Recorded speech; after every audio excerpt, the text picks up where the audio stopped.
Just as a quick addendum to the video that you're about to see, I forgot to cover, that this is for push-style clutches only.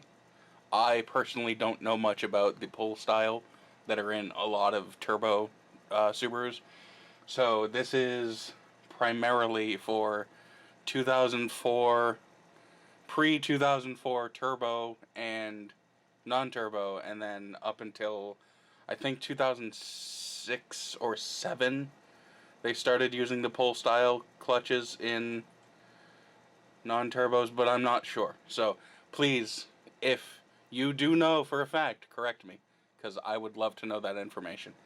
But anyways, back to our regularly scheduled programming. What is up, everybody? BlueDog35 here. I'm making this as a video response, I guess, to one of my viewers, Elena Zachary, if I pronounced your name correctly. I hope so. Thank you for watching my video, and I really hope that this helps. In a moment, we're going to go over to my actual vehicle instead of just the clutch assembly. This is the clutch assembly that came out of my car.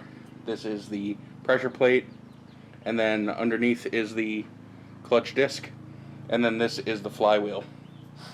So basically, the role of your clutch is, and if you know this, I apologize, but basically the role of your clutch is to engage and disengage variably using the clutch pedal, the transmission from the engine. So you can feed in torque as you need it from the engine to the transmission and therefore to the wheels.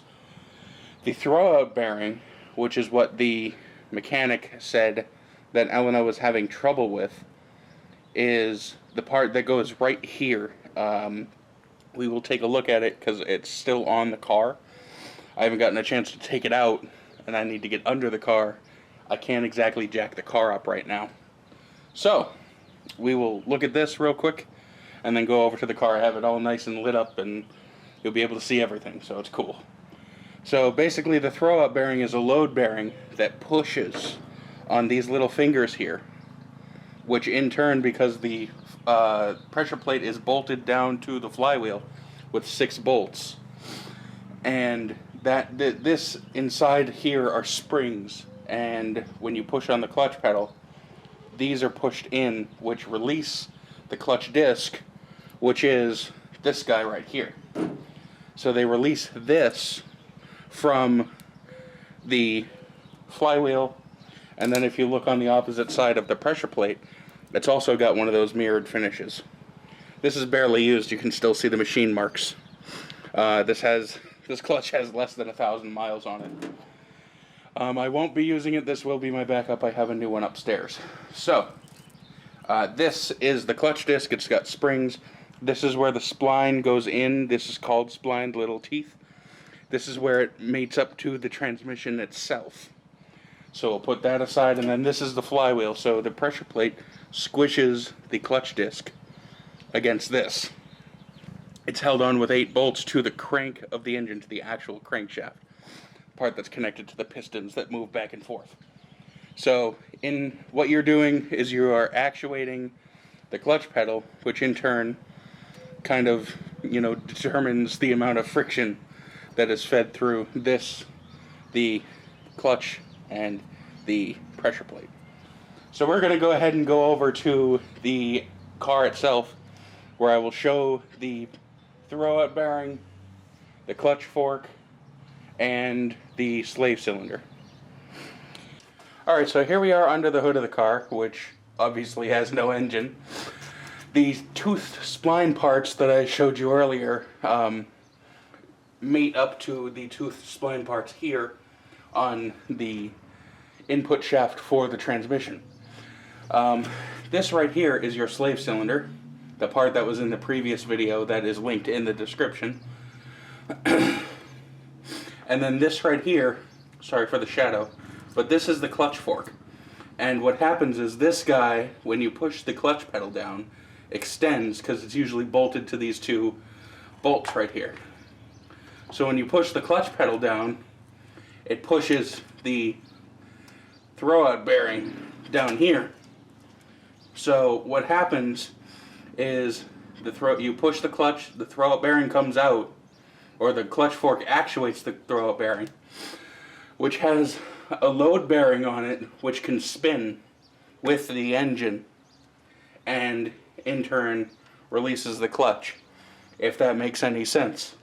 I will link a video in the description which explains it a lot better than I can, along with like actual diagrams and moving pictures. Good album by Rush, by the way. But this is the actual thing, and what Elena was saying was the mechanic said that the throwout bearing was getting stuck, and that is entirely possible because this area, let me see if I can just kind of pry it off here. There's that one. So these are Jesus clips. You install them and pray to God that they stay. Sorry if my big fat head's in the way. I'll probably edit most of this out. Alright.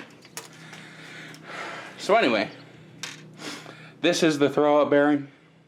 It's a load bearing. It's not meant to spin with something inside it like a wheel bearing. It's meant to spin with a load pushing against it from both sides. So, as you can see, this part is the part that actually contacts the pressure plate and spins, where this part stays still on the transmission itself, right there, and is held in place by the clutch fork. And then this is the surface where it goes on the output shaft. And if that isn't lubricated well enough on the inside, like this one is, or is not, actually, so I'm glad that, you know, I would have had an issue when I did the clutch in this. I guess I didn't lube it up right or use the right lubrication. So, this part is actually kind of made of plastic right here. At least it looks it. I can't really tell. But this part can either melt or corrode or rust or whatever to the aluminum case here of the transmission and cause it to seize or bind or something else like that. Cars do funny things sometimes. So that could entirely be your problem. A good way to check is get a friend to help you, and what you need to do is you need to have them sit in the car and push the clutch pedal. And if you see the clutch pedal, or if you see this moving, and you can refer back to my previous video for the location, if you see this moving and actuating the clutch fork, which you'll be able to see from up over this way, then you know that it is not the clutch slave cylinder that is bad, and it is something in the bearing, like the throwout bearing or something else. You might have a couple broken springs on the clutch, a couple of the broken fingers or something. So I hope this helps. I am very sorry for my horrible voice at the moment. I'm kind of fighting I guess you could call it a spring cold. But anyways, I really hope this helps.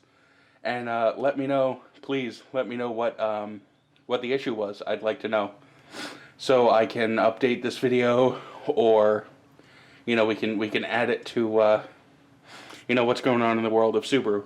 But anyways, I hope you like your Outback. Yeah, thank you very much for checking out my videos.